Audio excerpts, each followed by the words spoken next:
पनवेल महानगरपालिका प्रभाग क्रमांक 8 मधील भारतीय जनता पार्टी, शिवसेना, राष्ट्रवादी काँग्रेस आणि आरपीआय महायुतीच्या उमेदवारांच्या प्रचारार्थ कळंबोली शहरातील KL1 आणि KL2 परिसरात भव्य प्रत्यक्ष संवाद दौरा आयोजित करण्यात आला होता।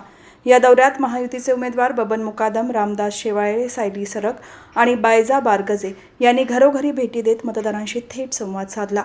गेल्या काही वर्षात केलेल्या विकास कामे, स्थानिक प्रश्न, पुढील वर्षात करण्यात येणाऱ्या विकास कामांची दिशा आणि महायुतीच्या एकत्रित नेतृत्वामुळे साध्य झालेल्या कामांची माहिती मतदारांपर्यंत पोहोचवण्यात आली। या प्रचारात कळंबोली शहर प्रमुख तुकाराम सरक, भाजप नेते बबन बारगजे यांच्यासह महायुतीचे सर्व पदाधिकारी आणि कार्यकर्ते मोठ्या संख्येने उपस्थित होते। कार्यकर्त्यांचा जोश, शिस्तबद्ध नियोजन आणि संघटित ताकद यामुळे संपूर्ण परिसरात सकारात्मक वातावरण निर्माण झाले। दौऱ्यादरम्यान मतदारांनी उमेदवारांचे मनापासून स्वागत केले। विकास, स्थैर्य आणि विश्वास या मुद्द्यांवर महायुतीला मिळणारा उत्स्फूर्त प्रतिसाद ठळकपणे दिसून आला।